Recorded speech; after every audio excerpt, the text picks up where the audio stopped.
Hey guys, welcome back to Blind-Streak Exotics. I'm John, and we have not really a clutch ID because these snakes are pretty easy to ID, but we have clutch 15, which was the ultra pin to the Bamboo Ultramel.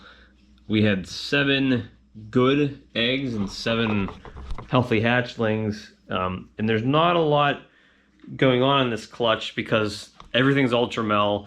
And the only 2 other genes we had were Bamboo and Pinstripe. So they're pretty simple to ID because Pinstripe and Bamboo are pretty easily recognizable genes.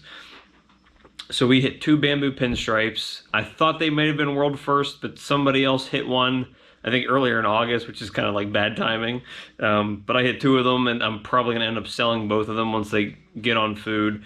I also hit 2 Bamboo Ultramels, and I hit 3 Pinstripe Ultramels. So I got really good luck with this clutch because I hit 0 plain Ultramels when there was probably a good chance of hitting them.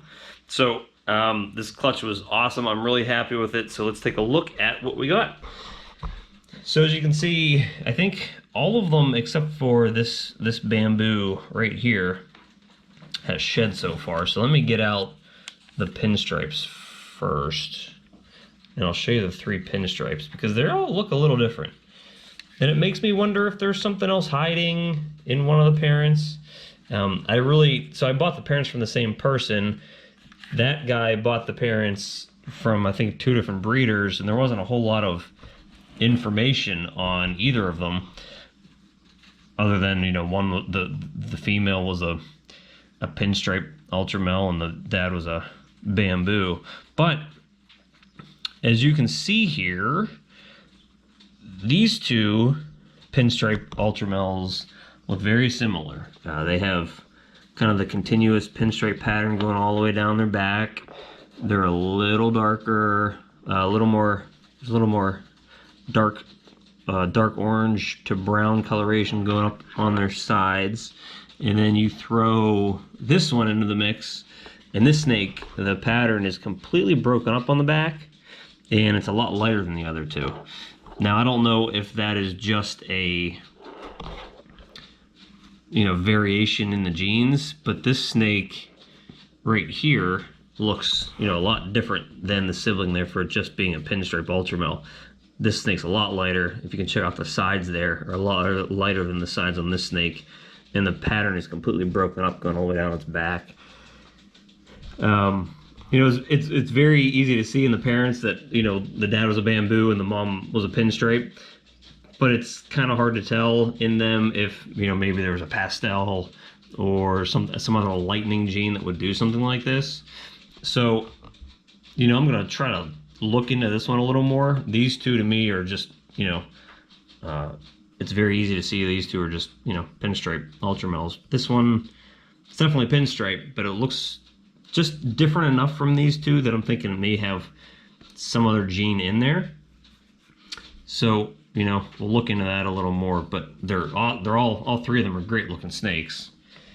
And, if you guys are wondering, what does something like this cost? Everything that I have seen recently is that the Pinstripe Ultramels cost roughly $500 as hatchlings, so that's probably where I'm going to price them at because that's kind of where the market is for them right now. The next 2 are the Bamboos. The Bamboo Ultramels, because those have kind of been around for a while. One of these is shed. This one still hasn't shed yet. I don't know if you can tell. It's kind of shiny. But these guys lightened up. So actually, when these hatched, I wasn't even sure what they were because they looked. They came out so white. I was thinking, is there some other gene I was missing in here? But they started getting a lot of color as they aged a bit. And they definitely have that color now. It's coming in. But let me show you. Let me pull out Dad. Dad just ate 2 days ago, so he may have a little bit of a rat juice on him. But so this is what a Bamboo Ultramel looks like as an adult, and this is what they look like as hatchlings, as babies. So that's how much of a color change difference there is between the hatchling Bamboo Ultramels and the adults. And this guy is 2 or 3 years old at this point. He's a full-blown adult. and this is what he looks like. I think this is honestly the best looking single gene Ultramel snake you can get. The colors on it are amazing, and just the fact that this snake is just blazing yellow and a bunch of different shades of yellow, especially when it comes out like kind of this white and this kind of just muted, is such an awesome transformation, because usually as ball pythons get older, they sort of dull down. This guy actually fired up. So this you know, is my favorite gene so far in Ultramel, and I'll have 2 of those available here. So just to kind of give you one more shot again on what the color difference is between these guys as they grow up. But yeah, this guy here is just awesome looking snake. So let me put him back so he can finish digesting his meal. Now, the next 2 are the Bamboo+Pinstripes. As far as I know, there have not been any produced before this year. They have never been sold on Morph Market, I can guarantee you that. And I've never seen an adult. So, you know, if this was the first year they were ever produced, and, you know, there wouldn't be an adult. So I would assume these would lighten up just like the bamboos do. But they basically look like bamboos, just with sort of a pinstripe pattern to them. So I would expect them to probably fire up, maybe not as much as the plain bamboo, because the pinstripe Ultramels are pretty dark, and the bamboo is very yellow. The pinstripe Ultramel, actually, Mom ate it yesterday, but I can at least kind of show you. This is what an adult pinstripe Ultramel looks like. She has a nice color to her, but she's definitely more in the brown and muted orange tone. And you can tell that from the hatchlings as well. I mean, the hatchlings are extremely dark compared to the bamboos. But there's even a little bit of a difference between these 2. This one here has a lot more yellow in it than this one does. It's a lot brighter. So that's why I'm thinking maybe there's some other kind of a lightning gene that was hiding in this combo, in the dad maybe. But so I have no idea what these are going to look like as adults. I'm curious to see what it looks like. I was going to hold one of these back, but I think they're both females, and I have obviously the pinstripe female, and I have a bamboo female as well. So to me, it kind of doesn't make any sense for me to keep either one of them. So I believe they're both females. So they'll probably both end up going up for sale. But I'm really curious to see what they look like, whether they came out as white when they were first hatched. They came out as white as the bamboos did. So I'm assuming these guys are going to be extremely light. So it might be the best of both worlds, where it kind of pulls some of the pattern of the pinstripe, but it keeps the same colors as the bamboos. But they're definitely unique, and like I said, I think the name of the breeder that made the other one earlier in August, it escapes me. Maybe it was Ember's ball pythons, I think, maybe. Theirs is like a month older, so it's not even like we can get a good idea of what they look like when they grow up, because it's maybe had one more shed. But nobody has listed these for sale yet. I don't know if they plan on keeping theirs, but these 2 will most likely be up for sale here in a couple weeks. So I have the bamboo Ultramels have been selling for around $1,000. So that's probably where those are going to be priced at. I really don't know where to price these, because they're basically kind of, when they go for sale, they're going to be kind of one of a kind on the market. That kind of raises the price tag a little bit, and you kind of have to feel out what people are willing to pay for them. So I don't know where they're definitely going to be more than the bamboos. I just don't know how much more. So, it's a really awesome combo. There's still a lot of experimentation that kind of needs to go on in the Ultramel gene pool. I think there's a lot of cool stuff going on with it, and there's a lot of experimentation to be done. I don't know if anybody follows Ultramel. I'm sure you've seen, I think JKR made a leopard blackhead Mojave Ultramel earlier in the year.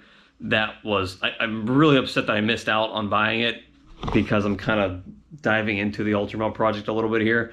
It was an awesome looking snake, and I don't have any of those genes in my Ultramel collection. I just have Bamboo and Pinstripe at this point. So I wish I would have gotten that male because it was really cool. Hopefully somebody else produces a really cool male this year or next year that I can get my hands on to kind of get into this project. But there's a lot to be done. Even though it's kind of in the albino family, you know, when you're making albinos, they're really just two colors and that's it. Maybe you get some different pattern out of them, but they're just two variations of white and that yellowy color. Whereas this, there's a lot more variation in it. Like as you can see from the parents, the mom is very, very caramelly, very brown, and the dad was like high white, blazing yellow, and that's just two different single genes in it. The leopard blackhead Mojave that JKR made was almost like a purpley, really purpley color, like a deep purple. So I think there's a lot of experimentation to be done with this. The ultrapieds are killer looking, especially when they're hatchlings. And if you saw my other video, I got a Bamboo ultrapied, a potential ultrapied, but those have been made too, and they are just like white snakes with just like yellow saddles, just single color yellow saddles on their back. So there's a lot to be done with Ultramel. I think it's a really cool project. I am starting to invest a little more in it, both on the pied side and just the normal Ultramel side. But these snakes are really cool. I'm really excited that I hatched them out. I'm glad I have a breeding pair of them. These guys, let's see. Let me look at my calendar and see what day it is. I don't even know at this point. It is the 21st as I'm recording this video. So these guys will probably, hopefully, be ready to go by like the first week of October, just in time before it starts getting too cold outside to have any shipping issues. So yeah, these guys will see new homes soon. Like I said, the Pinstripe Ultramels are probably 500. The Bamboos are probably around 1,000, and the Pinstripe Bamboos, I have no idea because they've never been listed or sold before. They've been produced at least one time, but it was never sold. So if you look on Morph Market and look up Bamboo Pinstripe Ultramel, there's 0 results for it. So if I do get these two listed, there's potential that they're going to be the first ones listed for sale. So I have no idea what I'm going to price them at. You know, it just depends on what somebody's willing to pay for it. So that's it for today. We have you know, just a quick shot of the camo stuff. These guys are all going in the shed right now, so you know, they should be shedding by the end of the week, and then I'll be able to do kind of an ID on that video. Those IDs I still think are going to be hard for me because they're especially the banana ones, they're so light that you can barely see anything in them, and they're all going to be pos het pied because the dad was 100% het pied. But there's some cool snakes in there, plus the urban camos that I have as well. So we'll update you guys on those guys next. So thank you guys for stopping by. We'll see you next time.